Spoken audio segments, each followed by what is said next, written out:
Hi and welcome to this demonstration showing you how to manage inventory at multiple locations with EasyScan. To start the program, double click on the EasyScan icon. The default password to log in is 1234. The program will open up on the main screen. From this screen you can scan inventory items from one location to another, add or edit inventory items, add or edit locations. A location could be a physical location or a store, a supplier, a customer, a job number or invoice number, or in actual fact anything you need the location to be. From this screen you can also view and print reports such as previous scan transactions, inventory stock on hand reports at specific locations, as well as inventory movement reports from one location to another. You can also modify the settings of the program, such as user and security setup, and as well as fine-tune other settings relating to the program. Let's start first of all by adding another inventory item. We'll add PVC glue 500 ml. In the barcode field, if the inventory item or your inventory item has a barcode, you can scan that barcode into this field. If however you need to generate and print barcode labels, then you can use the generate barcode button to generate a label and then print the label later on, which we will do. Let's just attach a value to this item. Let's save and update.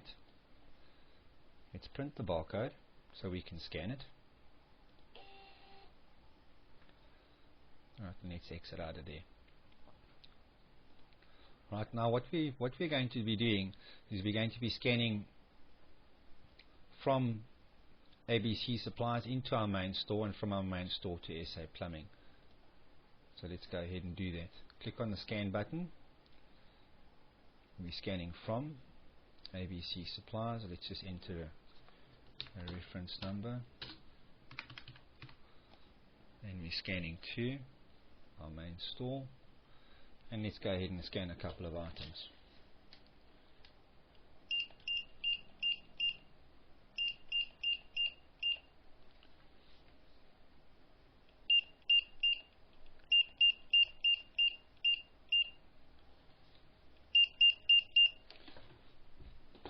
You can actually edit the quantity by just simply clicking on the line item. It'll open up the change quantity dialog. This specific dialog can be either allowed or disallowed by user. Let's save the scan. We'll save it into Microsoft Document Image Writer so that we can view the printed scan. And basically this is what the printed scan would look like. At the top of the scan would be a logo which you can edit in MS Paint to suit your preference. As you can see, we've scanned from ABC supplies to the main store. It also then reflects who the scan was done by, a scan number which is then generated by the system and is unique to this specific scan. The date as well as the time is also reflected, as well as the inventory detail. It also then gives you an item total and a scan total, as well as a place for acceptance. Let's close that. Let's now scan from the main store. Give it a reference number. And we'll scan to SA Plumbing, our client.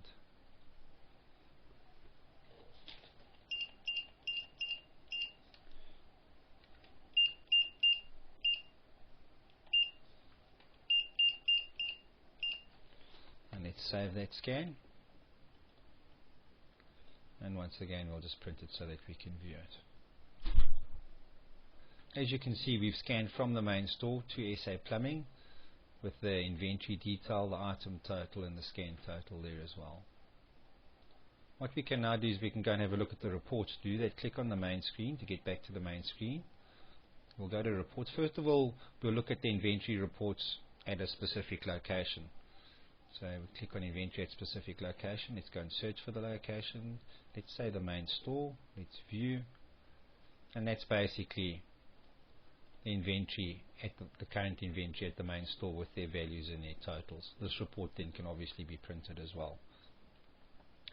Let's go and look at the inventory at SA Plumbing. Right, that's the inventory at SA Plumbing. Once again with the quantity totals and the total value at the bottom, and this can also then obviously be printed. Next let's go and look at in the inventory movement. This is done by item and is filterable by date range. For the sake of the demonstration, we're just going to be using today's date. So from and end date will be the same. We'll search for an inventory item. Let's look at this item here and let's view the report. So basically, as we can see here, on scan number 10 of these items were scanned from ABC Supplies into our main store with that specific reference number. And then on scan number 11, 5 of these items were scanned from the main store to SA Plumbing with that specific reference number. This report then can obviously also be printed. Let's close that. Let's go and look at previous scan transactions. Once again, this report is filterable by date. So for the sake of the demonstration, we're just going to be using today's date. Let's view that. Alright, and as you can see, scan number 10, the quantity of items brought in was 30. That was the value of the total scan, and it was from ABC Supplies to main store. It was scanned by admin, and that's the reference number. If you click on the line item, it will open the scan, which you can then reprint. This report can obviously then also be printed. That's basically that. Thanks for watching.